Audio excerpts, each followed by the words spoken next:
So I just thought of something that I think, like, I had a problem with it, about how I paralleled the batteries. It seems simple, and it probably is to most people, but I made this mistake. I'll show you the mistake I made as to why we were running out of battery power faster than I thought, because I have 2 house batteries already, and when I took out the generator here and replaced the space with 4 lead acid batteries. There's 2 here, 1, 2, 3, 4. And what I did, the mistake I made was where I have my negative right here, this guy, I had it hooked to this battery like it is now.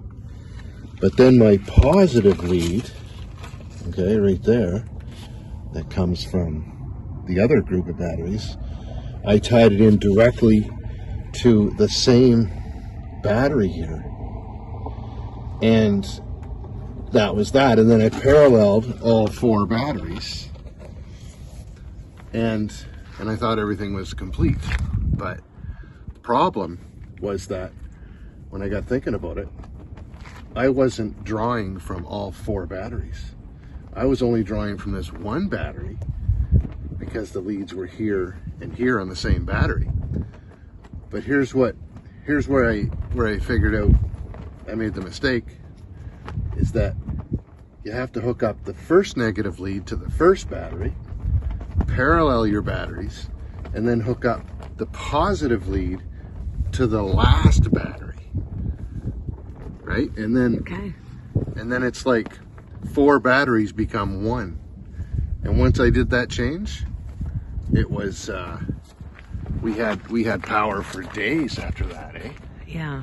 And then all I got is this little 160 watt folding, a charging system that comes up into here, and I put the charger up here that I got with the package, and I hooked up the positive lead to the end of the last battery on the positive, and I hooked up the negative lead to the beginning of the first battery. And that was the other problem, is I wasn't charging, because at that time I was only charging this battery because I had my positive and negative lead from the charger just on this battery. And I was thinking, since they were all paralleled, it would be fine. No. When you hook up batteries in parallel, you gotta treat them all as one battery. But, you know. Do most people have 4 batteries? I think lots of RVers have lots of batteries, yeah. The more batteries you have, the better, but you have to hook them up so that they're one. You know what I mean? So, and then the first question to part of it is, why did you take out the generator of the RV? The original generator? Well, it was a 5,000 watt generator, and the reason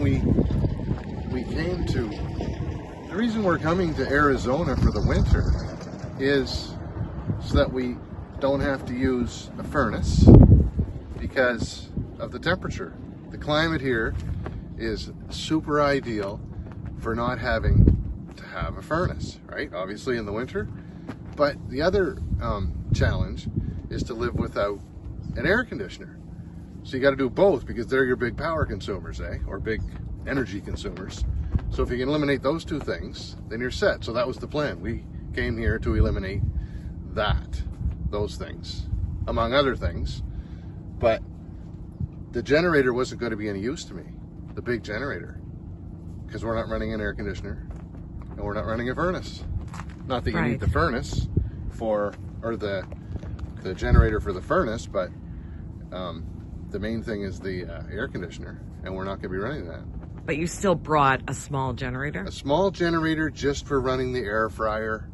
You know what I mean? A little Honda 2200 running the air fryer, and maybe the odd charging if we have cloudy days like we found the other day. So your main goal on this was about boondocking, just 100% about boondocking and having everything we need without needing the energy.